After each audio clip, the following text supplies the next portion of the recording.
الحمد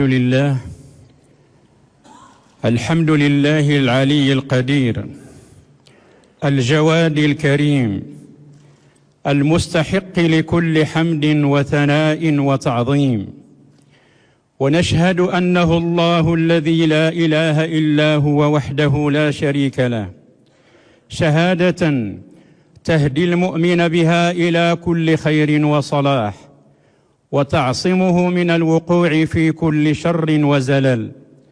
ونشهد أن سيدنا محمدًا عبده ورسوله، نبي الهداية والرحمة، صلى الله عليه وعلى آله وصحابته وكل من تبعه واهتدى بهديه إلى يوم الدين. أما بعد، فيا أيها الإخوة المؤمنون، إن أي نعمة يسعد بها الإنسان فالله تعالى هو المنعم بها. يقول ربنا عز وجل: وما بكم من نعمة فمن الله. ألا وإن من أعظم نعم الله على الإنسان نعمة الأمن والاطمئنان على النفس والعرض والمال. هذه النعمة المستوجبة لحمد الله وشكره عليها بما يضمن دوامها ويحقق مزيدها وتواصلها، مصداقا لقوله تعالى: لئن شكرتم لأزيدنكم. ومن شكر النعم واستدامتها عزم المؤمنين وثباتهم وإقدامهم ويقينهم أمام كل أنواع الفتنة وضروب التنطع. فأما ثبات المؤمنين فيكون بمعرفة الحق والتمسك به وعدم المساومة فيه، ورفض التأويلات الفاسدة للدين والدعاوى الباطلة التي يبغي المفسدون الدخول منها على عقول المؤمنين ليشككوهم في عقائدهم ومذاهبهم ويلبسوا عليهم الحق كما هو دأب الشياطين. قال الله تعالى: يثبت الله الذين آمنوا بالقول الثابت في الحياة الدنيا وفي الآخرة ويضل الله الظالمين ويفعل الله ما يشاء. أما إقدام المؤمنين فيكون في المبادرة إلى العمل النافع والمصارعة إلى الخيرات، غير مكترثين بما يقوله المبطلون الذين لا هم لهم إلا إرباك العاملين الصالحين وصرفهم عن البناء والتشييد. والمؤمنون في موقف الثبات هذا يتأسون بقول الله عز وجل: الذين قال لهم الناس إن الناس قد جمعوا لكم فاخشوهم فزادهم إيمانا وقالوا حسبنا الله ونعم الوكيل. فانقلبوا بنعمة من الله وفضل لم يمسسهم سوء واتبعوا رضوان الله، والله ذو فضل عظيم. وأما يقين المؤمنين في مواجهة مكايد الفتانين فيتجلى في أمور كثيرة، منها جزمهم بأن الحق ظاهر وأن الباطل زاهق وأن العاقبة للمتقين. فقد مرت بالمسلمين في تاريخهم فتن كثيرة تصدى لأصحابها ولاة الأمر والعلماء والصلحاء وعامة الناس، فقضوا عليها قضاء مبرما. ويصدق هذا الأمر على مغربنا المصون، حيث تربصت به النحل ودعوات الضلال غير ما مرة، فما لبثت أن تكسرت على صخرة صمود أهله البررة الصامدين. أما الأمر الثاني الذي يتجلى فيه يقين المواطنين فهو استمرار الالتفاف حول أمير المؤمنين في جبهة متراصة البنيان للدفاع عن قضايا الوطن التي هي من صميم قضايا الدين، وعلى رأسها الأمن الذي لا يستقيم شرع الله بدون توفره واستتبابه. فقد كان الأعداء يخططون للانقضاض على الإسلام والمسلمين في عهد الرسول عليه الصلاة والتسليم، وكان لهم أمل في تقويض البناء الذي تم تشييده والنصر الذي تم تحقيقه، ولكن المؤمنين كانوا قد وصلوا إلى درجة عالية من المناعة ضد كل غزو أو تآمر عندما نزل قوله تعالى في سورة المائدة: اليوم يئس الذين كفروا من دينكم فلا تخشوهم واخشون. ومعناها أن المتآمرين لما رأوا قوة ثباتكم على الحق لم يعودوا يطمعون في أن يردوكم كافرين، وبذلك فشل مخططهم وبقيت كلمة الله هي العليا. فاللهم أدم علينا نعمة الهداية بالإسلام والإيمان، ونعمة الأمن والاطمئنان والاستقرار، وألهمنا مزيدا من القوة والمصير واليقين، وألهمنا مزيدا من القوة والصبر واليقين، وكسر شوكة كل خوان أثيم، ودحر كل من تسول له نفسه المساس بحرمة هذا البلد المسلم الآمن، إنك سميع قريب مجيب، وأنت نعم المولى ونعم النصير. وآخر دعوانا أن الحمد لله رب العالمين.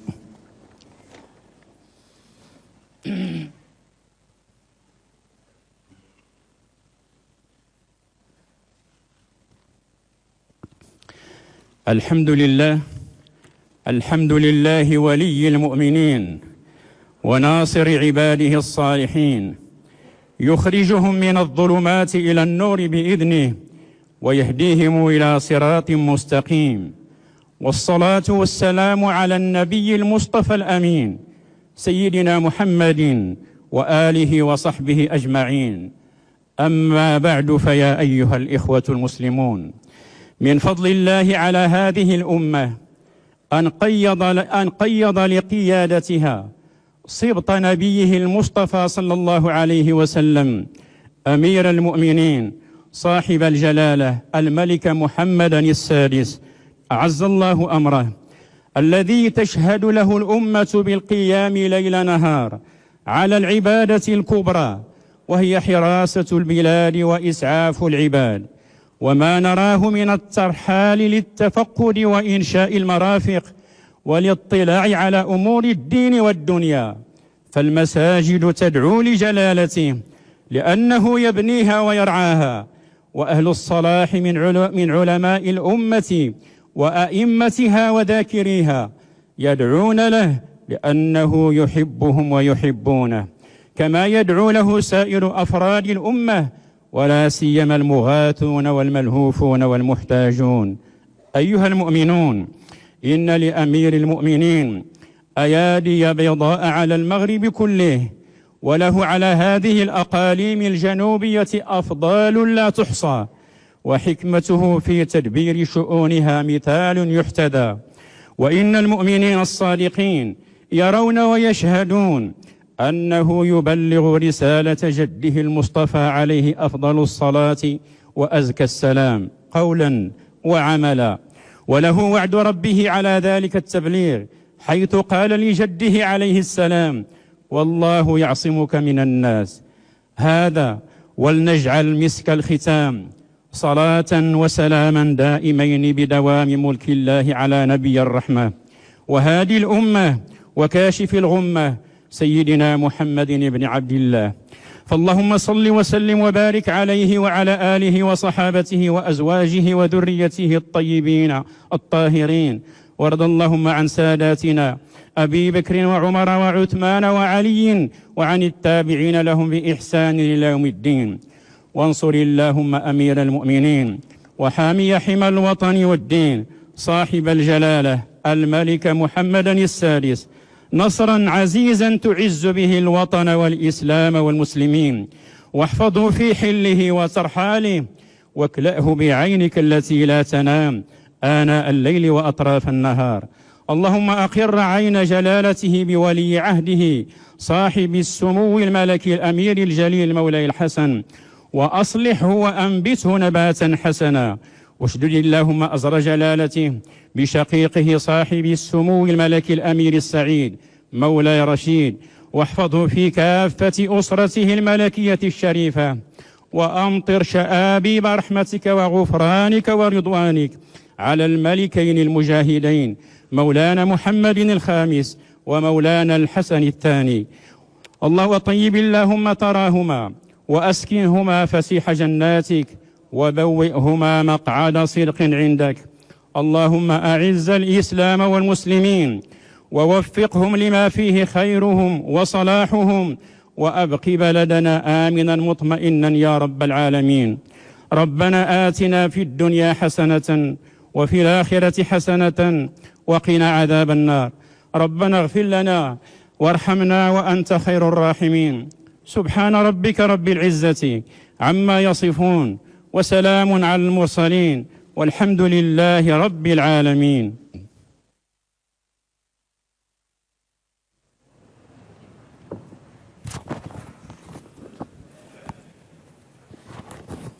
الله أكبر الله أكبر. أشهد أن لا إله إلا الله، أشهد أن محمد رسول الله. حي على الصلاة، حي على الفلاح، قد قامت الصلاة. الله أكبر الله أكبر، لا إله إلا الله.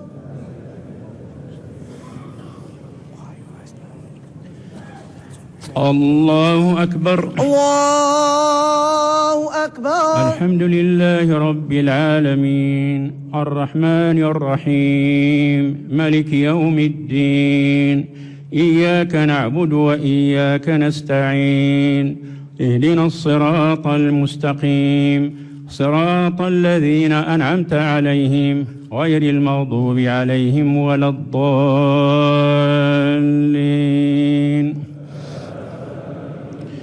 إذا جاء نصر الله والفتح ورأيت الناس يدخلون في دين الله أفواجا فسبح بحمد ربك واستغفره إنه كان توابا.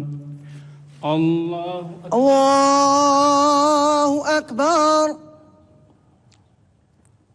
سمع الله لمن حمده. ربنا ولك الحمد. الله أكبر. الله أكبر. الله أكبر. الله أكبر. الله أكبر. الله أكبر. الحمد لله رب العالمين الرحمن الرحيم ملك يوم الدين. إياك نعبد وإياك نستعين. اهدنا الصراط المستقيم، صراط الذين أنعمت عليهم غير المغضوب عليهم ولا الضالين.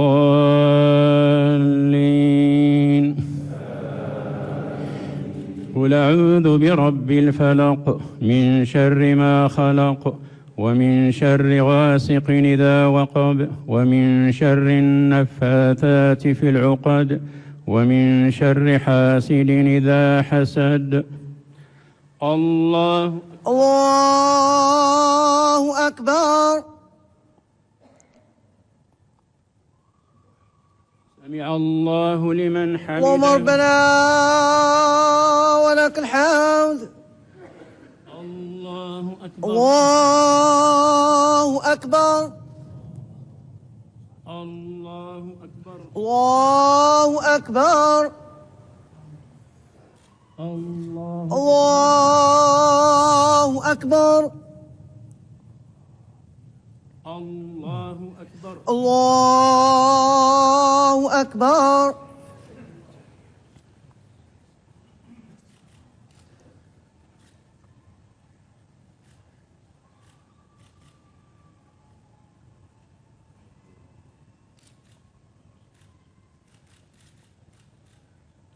السلام عليكم. السلام عليكم.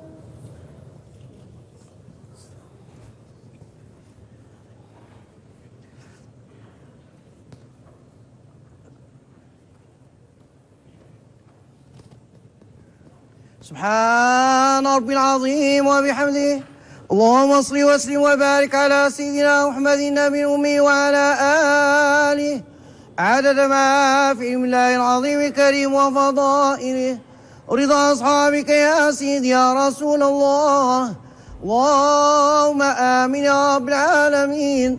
اللهم آمين يا رب العالمين. اللهم آمين. الحمد لله رب العالمين. فاتحا لوالدينا شيخ محبس وكافة مسلمين. اللهم اغفر لهم وارحمهم. سيدنا ومولانا السلطان اللهم انصر وبارك في عمره. اللهم اصلح به وعلى يديه. اللهم وفقه الخير وأعن عليه. اللهم كن له وليا ونصيرا. الحمد لله رب العالمين. إن الله وملائكته يصلون على النبي يا أيها الذين آمنوا صلوا عليه وسلموا تسليما. اللهم صل على سيدنا محمد وعلى آل سيدنا محمد كما صليت على سيدنا إبراهيم وعلى آل سيدنا إبراهيم وبارك على سيدنا محمد وعلى آل سيدنا محمد كما باركت على سيدنا إبراهيم وعلى آل سيدنا إبراهيم في العالمين إنك حميد مجيد. سبحان ربك رب العزة عما يصفون وسلام على المرسلين والحمد لله رب العالمين. أدى أمير المؤمنين صاحب الجلالة الملك محمد السادس نصره الله صلاة الجمعة بمسجد الحسن الثاني بمدينة العيون.